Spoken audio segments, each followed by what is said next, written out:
Depuis 1984 et la création du passeport Morbihan, un plaisancier qui déclare son absence à son port d'attache laisse sa place à disposition des bateaux visiteurs. En échange, il bénéficie de nuitées gratuites lors de ses escales dans les ports partenaires. Depuis l'année dernière, le passeport est devenu numérique et s'est étendu à de nouveaux ports en Atlantique sous le nom de passeport escale. Une grande révolution aussi bien pour les plaisanciers que pour les gestionnaires de ports.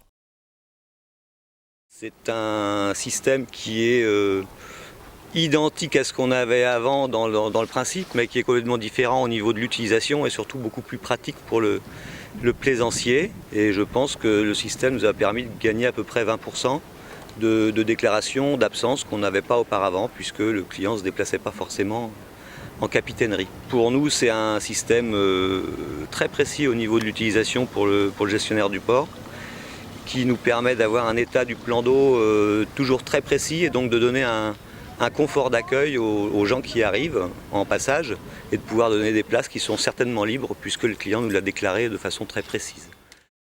Depuis donc, plus besoin d'attendre l'ouverture de la capitainerie pour déclarer son absence. La carte passeport escale a facilité les démarches en s'adaptant aux nouvelles télécommunications. Le plaisancier peut aller sur internet déclarer son avis de croisière.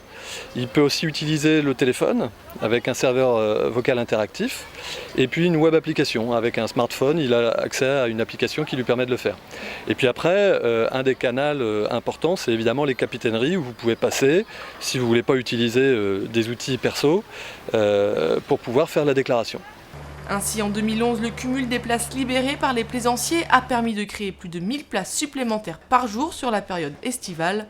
La Sagemore, à l'initiative du projet, a déjà conquis 43 ports sur la façade atlantique, de Daouet à Port-Médoc, et a déjà d'autres objectifs pour accroître la disponibilité dans les ports. Actuellement, nous sommes sur une situation qui a déjà bien été optimisée, mais on s'aperçoit que pour aller plus loin, eh bien, il faut qu'on ait d'autres possibilités. La seule possibilité, c'est ce que je peux appeler, moi, les ports fonctionnels, c'est-à-dire la possibilité de mise à terre. On peut mettre à terre des bateaux qui ne vont pas naviguer, on est en accord avec le propriétaire, et de ce fait-là, on libère les places à flot. Et donc port fonctionnel, port à sec, appelons-les comme on veut, un terre-plein et bien d'autres choses. Et je crois qu'il faut que nous puissions continuer à travailler dans cette perspective. Face à l'engorgement des ports l'été, le passeport escale a répondu à la difficulté de créer de nouvelles places à flot sans investissement.